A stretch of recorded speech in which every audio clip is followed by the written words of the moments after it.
ሰላም ቤተሰብ እንዴት ናችሁ? ሰላም ናችሁ? አሰላሙ አለይኩም ወራህመቱላሂ ወበረካቱሁ። ወዳችሁ ሌላው የተበተስከናችሁ ላይክ ሰብስክራይብ እያደረጋችሁ ቤተሰብ ሆኖ ማለት ነው። በሚገርም ሁኔታ እንግዲህ ሩታ ከትናንት ወዳ ከሆነ ወንድ ጋር መታ ነበር ማለት ነው። እንግዲህ በዛ ምክንያትም የአብርሽ እህቶች ወጥተው እንግዲህ ዝምታችን ይበቃል ብለው ያው መልስ ሰጥተዋል ለአብርሽ እና ለሩታም እንደገና ደግሞ ለሀይሚና ለብሩክም እንግዲህ ያላቸውን አስተያየት አመለካከታቸውን ተናግረዋል ማለት ነው። እነሱም ደግሞ እንግዲህ ሊናገሩ የተገደዱት ኮሜንተሮች በውስጥ እነሱ ብዙ ነገር እያደረጉ ነው ለማስታረቅ፣ ግን ደግሞ አልቻሉም። ኮሜንት ላይም በውስጥም የሚያውቃቸው ሰው እንግዲህ ለምን ዝም አላችሁ? እንድታረቁ አትፈልጉም ወይ? እንግዲህ እንደዚህ መሆናቸው ብዙ ጊዜ ፈጀ ምናምን በሚለው ብዙ አስተያየት ሲበዛ እንግዲህ በሚዲያም ወጥተው ፊት ለፊት ተናግረዋል ማለት ነው። ባለፈው እንዳየነው የሩታም እህት ተናግራለች።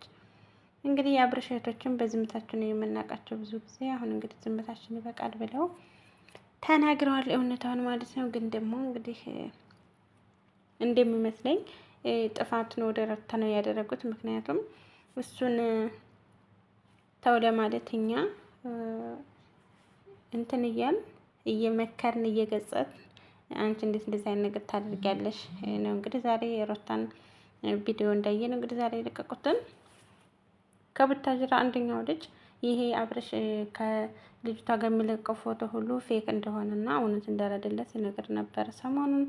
እንግዲህ ሌላው ደግሞ ዛሬ ከቡታጅራ መጥቶ ለሩታ ይሄ ነገር እውነት ነው፣ አብርሽ ላንቺ አይሆንሽም፣ ለትዳርሽም ደግሞ የሚሆን ሰው አይደለም እና መለያየት ነው ያለባችሁ፣ መታረቅ የለባችሁም ብሎ እንግዲህ አብርሽ ነገር ለማበላሸት አንደኛ ነው። እንደገና በኋላ ደግሞ መቅለስለሱ መለመኑ ምናምን ብቻ ይገርማል። እና አንዳንዴ አንዴ ጥሩ ሰው አንዴ መጥፎ ሰው የሚሆን ሰው በነገራችን ላይ በህይወት ላይ አስቸጋሪ ነው። ወይ መጥፎ ነው አትሉትም፣ ወይ ጥሩ ሰው ነው አትሉትም። እና እንደዚህ አይነት ሰዎች በጣም አስቸጋሪ ናቸው በነገራችን ላይ ማለት ነው። እና ያው እንግዲህ እያወዛገባቸው ይገኛሉ። ግን ከመጀመሪያው እና እንግዲህ አንዳንዴም እንደምናየው በተደጋጋሚ አብርሽ ጥፋት አጥፍቷል፣ ሁላችንም ሶሻል ሚዲያ እንደምናየው እና ግን በነገራችን ላይ ሩታም ስታደርገው የሆነ የተለየ ነገር ይመጣልና እሷ ደግሞ ይህን ነገር ያደረገችው መቼም እርጉዝና ሌላ ለማግባት ፈልጋ ምናምን ሳይሆን ያው የሱን ፊሊንግ ማወቅ ፈልጋ እሱ ምን ይላል ምናምን የሚለውን ለማወቅ ፈልጋ ይመስለኛል እንጂ እርጉዝና መቼም ከሌላ ጋር መሆን ፈልጋ አይመስለኝም። እና ደግሞ አሁን ላይ ሩታ ሰው የምወዱትን ያህል በነገራችን ላይ የምትወዱትን ሰው ስጠሉት ከራሳችሁ በቃ ማለቴ እንዴት እንደምላችሁ አላውቅም። እና ስጠሉት በቃ በጣም ብቻ ምን ብዬ ላስረዳችሁ። እና ያ ነገር ነው አሁን እሷ ላይ ያለው።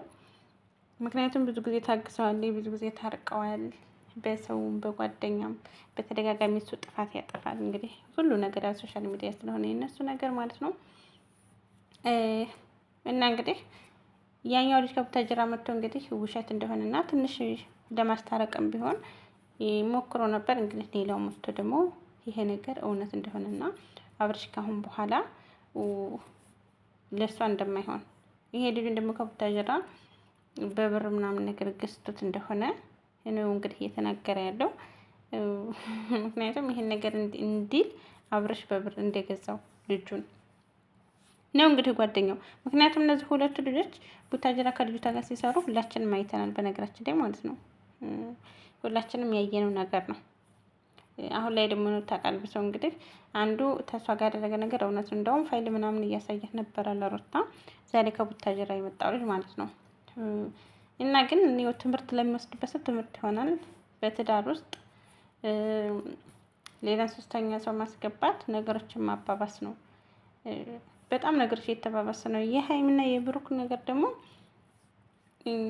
በጣም ነው የሚያስቁት በነገራችን ላይ ማለት እንዴ እንዲህ ያለ አይደል በቃ እቃቃ ጨዋታ እንደዛ ነው የሀይሚና የብሩክ ነገር። አንደኛ ነገር ደግሞ የነሱ ያው ዩቲዩብ አብሮ ስለሚሰሩ እንጂ ጓደኝነታቸውን ፍቅረኛሞችም ሆነ ወይም ደግሞ ባልና ሚስት መሆናቸውን የሚገልጽ ነገር እስካሁን ድረስ ያሳዩት ነገር የለም ሚዲያ ላይ አብሮ ፎቶ ተነስተው ከመፖስት በስተቀር ማለት ነው። እና የነሱ ወደፊት እሷን ባትሆን እሱ ባይኮሆንም ምክንያቱም ደግሞ ጓደኛሞች ሆነው ሊሆን ይችላል ይሄን ስራ እየሰሩ ያሉት። ምክንያቱም በሚዲያ እንደ ፍቅረኛ ነው እየተወደዱ ያሉት። ያንን ነገር ደግሞ ማስከድ የሚችሉት ህዝቡ እንደተቀበላቸው ነው። ስለዚህ ህዝቡ ስለተቀበለን ብለው እየሄዱበት ሊሆን ይችላል፣ ዝም ብለው እነሱ ፍቅረኛ ሳይሆኑ ማለት ነው። ምክንያቱም ሆን የሚል ነገር እስካሁን አላየንም። እና የእነሱና የእነ አብርሽ ልዩነት አለ ለማለት ያክል ነው። ሩታ ግን ብትታረቅና በአሁኑ ሰዓት ደግሞ አብርሽ በጣም ያስፈልጋታል ከማንም በላይ። እንደገና ደግሞ ቡታጅራን እንዳትሄድ ቤተሰቧ ጋር ያለውን ነገር ሁላችንም እናውቃለን። ምንም ቢሆን ከባሏ ስትጣላ ቤተሰብ እናትና አባት ጋር ነበር የምትሄደው። ግን ደግሞ ሁሉ ነገር አላግባብ ስለሆነ ይሄ ራሱ አንድ ትምህርት ነው።